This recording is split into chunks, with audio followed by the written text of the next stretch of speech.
Hello, my name is Rocio Prado, and this is my Marp presentation on the gamification of education. The history of educational games. The earliest game that was used for educational purposes was a computer programming game that was developed in 1970 by Seymour and Wally called Lago Lago. This game was a blend between mathematics and programming. It would teach players the basics of coding by directing a turtle-shaped cursor to draw lines. In 1971, the most well-known educational game came out called The Oregon Trail. While it was not available for home computers, it was in almost every school from 1970 until today. The goal of this game was to teach American geography and history by having the player guide their family on their way across the country during the 1800s. With the invention of CD-ROMs in 1982, educational games boomed. CD-ROMs gave ways for games to be accessible. Companies sprung up trying to help players learn new subjects in fun ways. Another popular game was Where in the World is Carmen Sandiego, which was released in 1985. A year later, Reader Rabbit came out. In this game, players would learn about the alphabet and sentence structures from a cartoon rabbit. Reader Rabbit has been a pillar for educational games throughout the years to different generations of kids. The most recent Reader Rabbit was released in 2010. Math Blaster was developed in 1987 to help kids get interested in math by playing an alien trying to find his dog by blasting equations in space. Kids were able to get excited about numbers.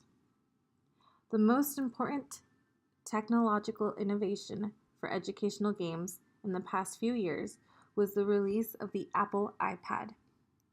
The iPad is a platform of choice for any child or parent. It is safe and portable, and it's easy to install apps where kids and parents alike can find games that are fun for everyone to play.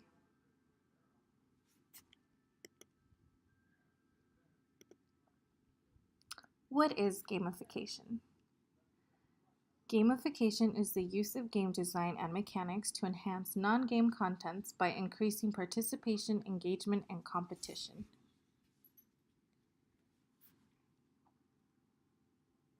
Games in any form increase motivation through engagement. Nowhere else is engagement more important than in education. The lack of engagement is demonstrated greatly by the striking high rates of high school dropouts. Gamification in the classroom. The use of games allows students to fail, overcome, and persevere. Games allow students to control the choices they make. The more control students have, the better students do. Games also give students instantaneous feedback and small rewards if they participate and get the answers right. Students practice math and language through the use of computer and video games, which is way more fun and engaging than drill and kill worksheets.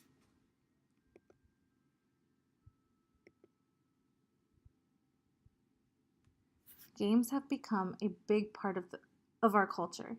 They have the potential to transform student experiences in school.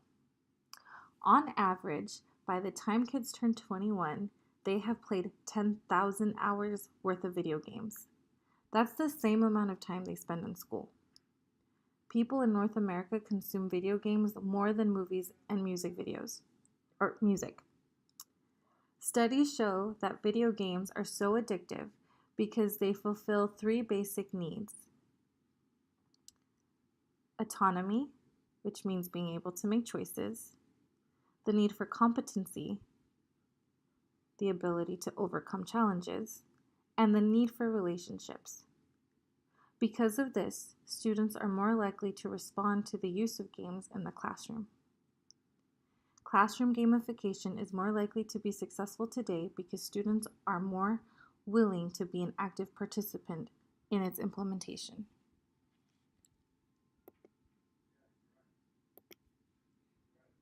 Here are a few examples.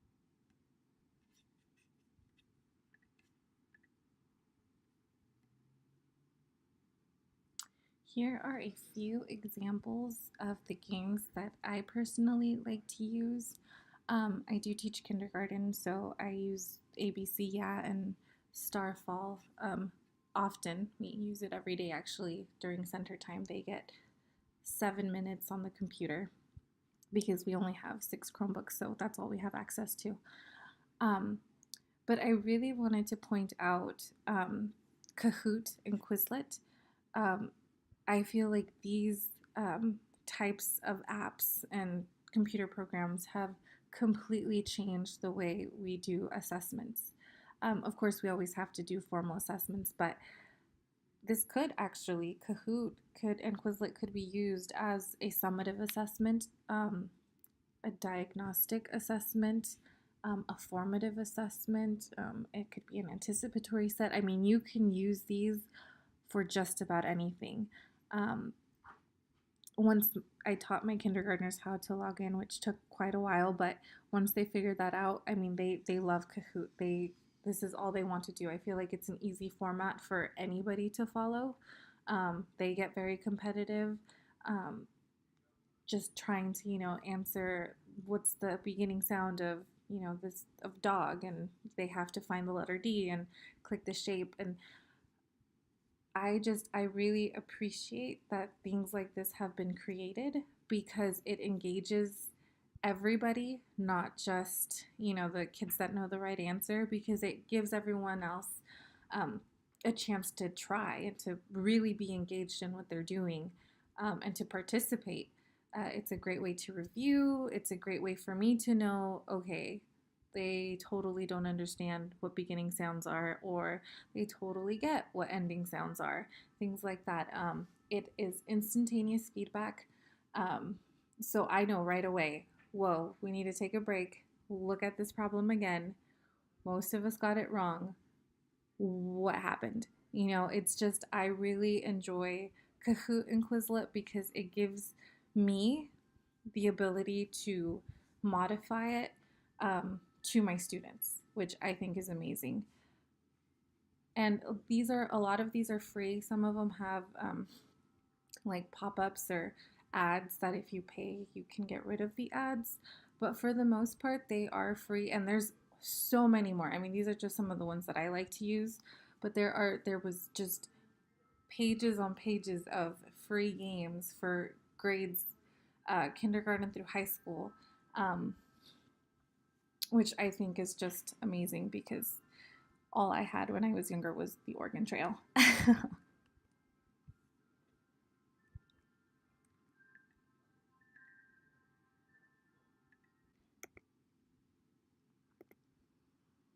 So to recap, gamification of your classroom can be powerful. It can engage student learning and make learning fun. However, it does not replace the teacher or other learning methods. This is just one way to enhance your learning, just another tool, but it is not the only thing you should be using in your classroom. Here are my references. Thank you for watching. I hope you enjoyed my presentation.